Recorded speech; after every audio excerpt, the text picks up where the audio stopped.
Hey, what's up? It's me, Chris Fox. I'm here with Steve Edwards and Mike Power. James Bond! James Bond! James Bond!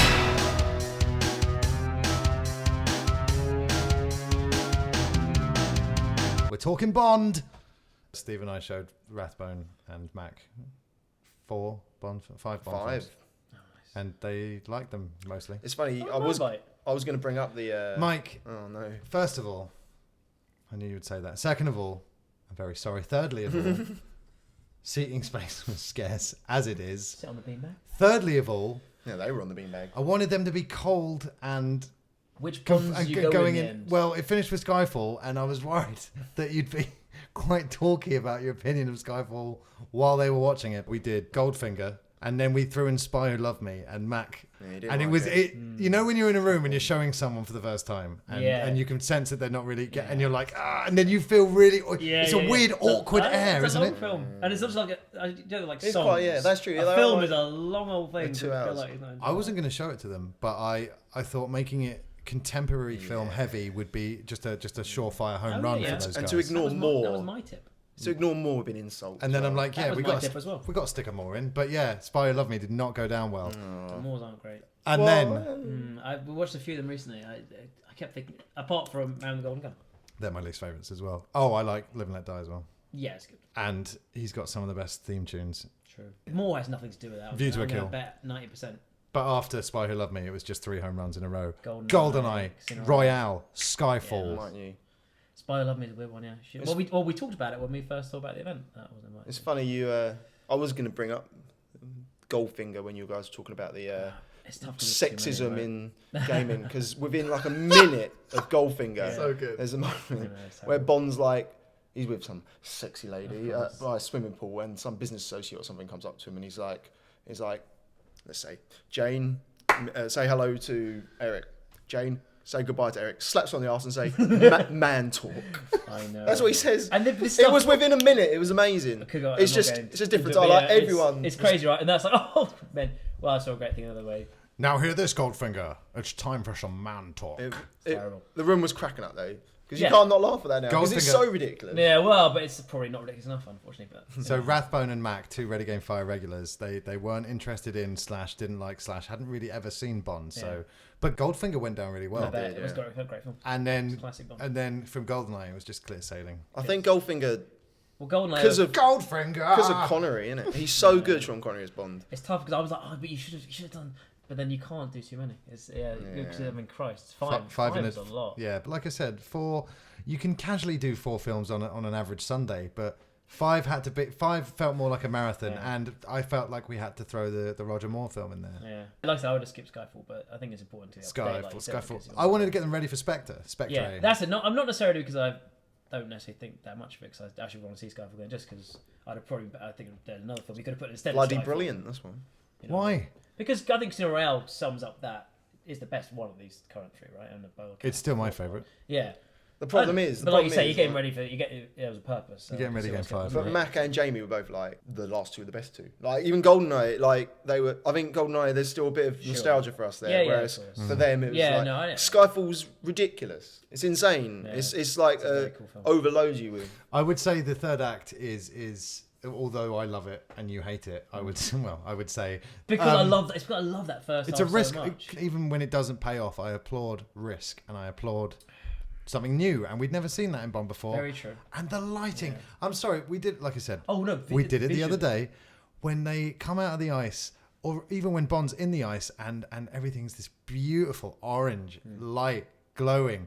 Because the Skyfall mansion is on fire in the distance, and it's just everything. Oh, it's absolutely incredible. I said that the fight between the 2 of them in when they're in the shadows and when he attacks a sniper, doesn't he? And it's all blue and you see the shadows when they have the when they're in right in the middle of the film. It's right. It's quite near the beginning. Not near the beginning. You know what I'm talking about? Really, that I remember coming out thinking that was one of the best scenes I've seen in any film. And then Bond spies one of Steve's favourite brunette ladies across the way. She's great. But that's Mendes visual. Yeah. And he's doing Spectre, so look forward to it. I can't wait. By all accounts, not super great. Yeah, but that's so what I suspected.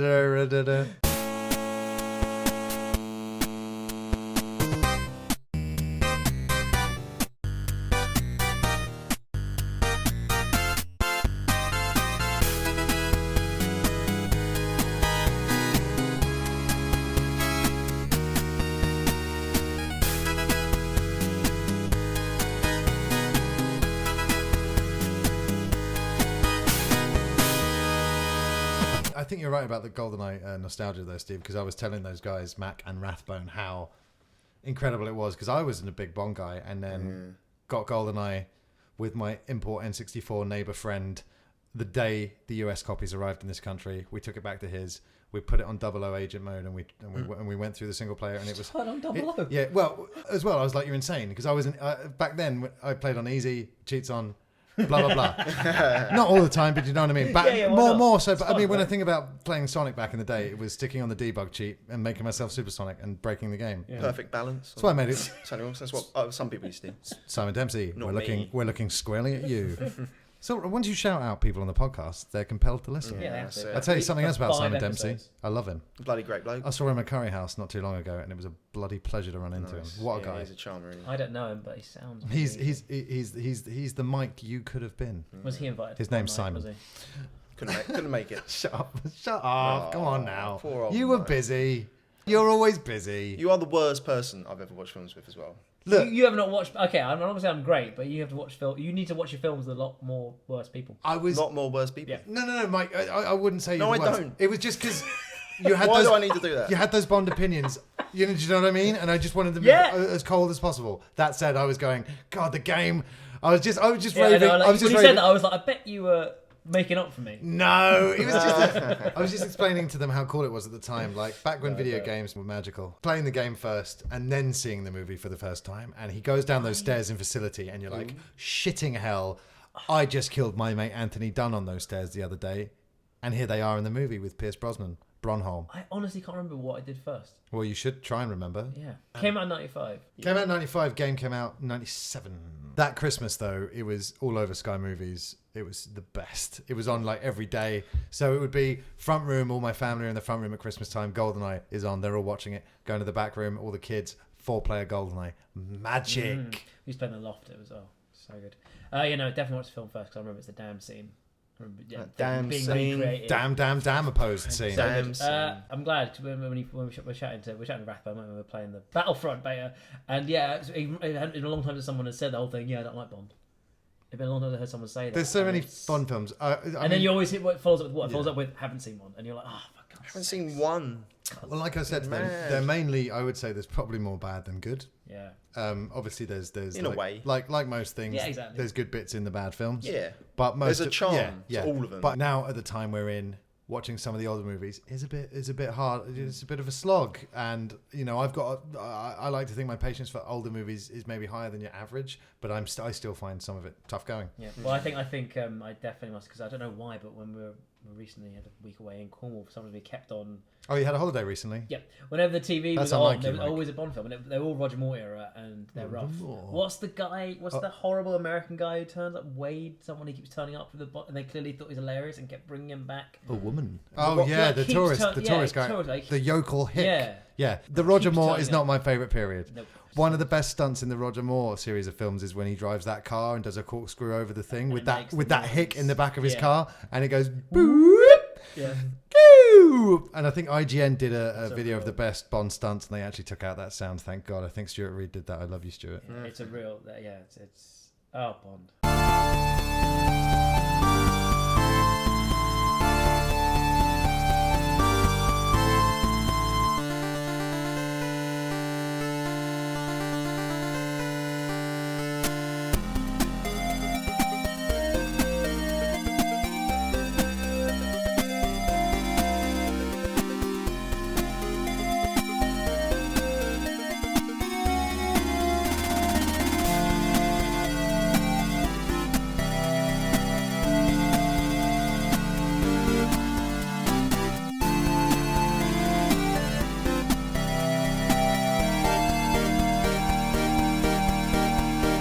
Love it. Yeah.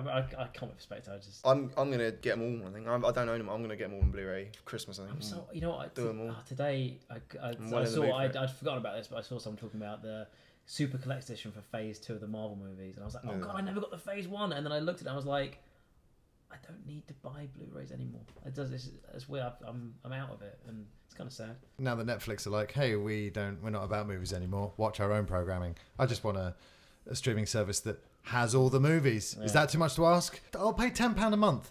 Give me a streaming service that's got films. Yeah. you say you're done with buying Blu-rays, and I can't, it's the tail end, isn't it? Yeah. But you know what I mean? You go onto Netflix, and you know it's not going to be there. You know it's not going to be there. Yeah. I have Sky as well now, which is quite That is really disappointing, actually. It sucks. I'm not a member of Amazon Prime anymore, but I don't remember. It's still Prime a wasteland of shit. No, but Jezza's back. Seen the advert? I hope Clarkson goes to fucking prison. Such an obnoxious advert. I turn it over when I see his face come on TV. The BBC. Such obnoxious. Oh, poor Jezza. He's a hard done by lad. Yeah, massacred on this podcast, isn't So- Making light of abusing people. So when you sing Spectre, Mike, I hope we are going to see it tonight, but with the old fireworks, we feel bad leaving the puppy alone for too long because he gets a bit freaked out. So hopefully this weekend. Take him with you. Fireworks will be over, right? yeah. What about you, Stu? Tomorrow. I'll see it tomorrow. I'm seeing it the day after that at the IMAX. Oh. I'm excited. I've not looked up any reviews. People say it's needlessly complicated. That's all I've really picked up. And no wonder, because they're tying it. All the Craig films have been tied together with the secret organisation running things. In Quantum of Solace, it was called Quantum. But since they've just got the rights to Spectre back after, 4 decades of not having it, they're like, surprise, we got the rights back at Spectre. This is another rant for another day. But rights in movies? Fuck you and your rights. Oh, we don't have the rights, so Quicksilver's not a mutant. Fuck you! They do. Fuck off. It's not that the total tangent for the Marvel thing, but you must have heard that because Marvel don't have the rights to X-Men and Fantastic Four, they've started making fewer comics with Fantastic Four and X-Men just to fucking get them out of, because they don't own the rights to the film. It's petty, isn't it? They don't think about the fans or the consumers ever. Oh. And then it forces the people who do have it to rush to get through to keep the rights, and then bad films get made. Yeah, so it's no good for the consumer.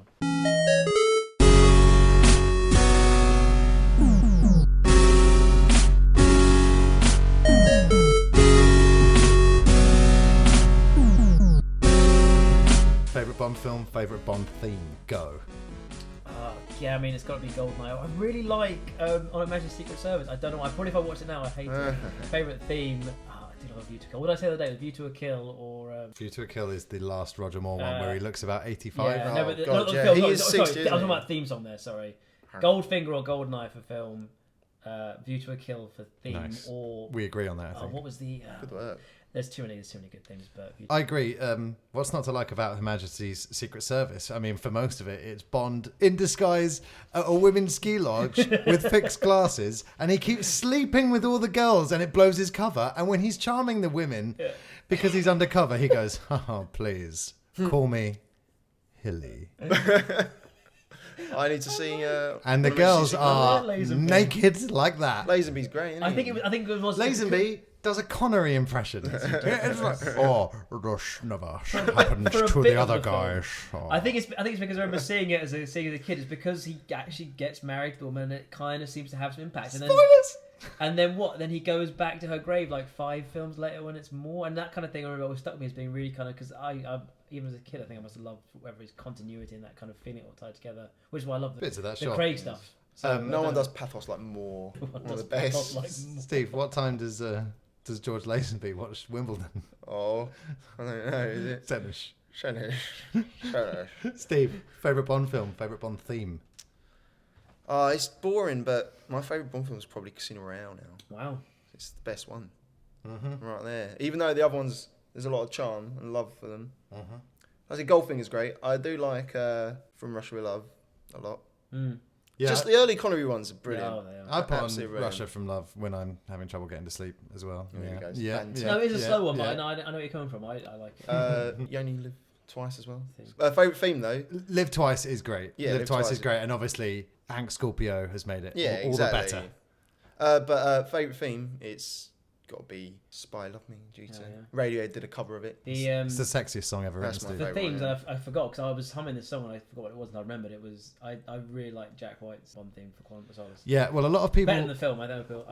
A lot of people say the Jack White one is one of the worst themes, and I heard a Radio 5 DJ at the time saying that it was, and then he said it's up there with Duran Duran's View to a Kill. So clearly doesn't know what he's talking about. I love the Jack White one, even though it was a misjudged sequel to Casino Royale. I like the fact that the theme tune from the Chris Cornell one that I love is carried over, the riff is carried over into the Jack White song. Cool. I'm going to give you my favourites now. Go. Yeah, it's GoldenEye and Casino.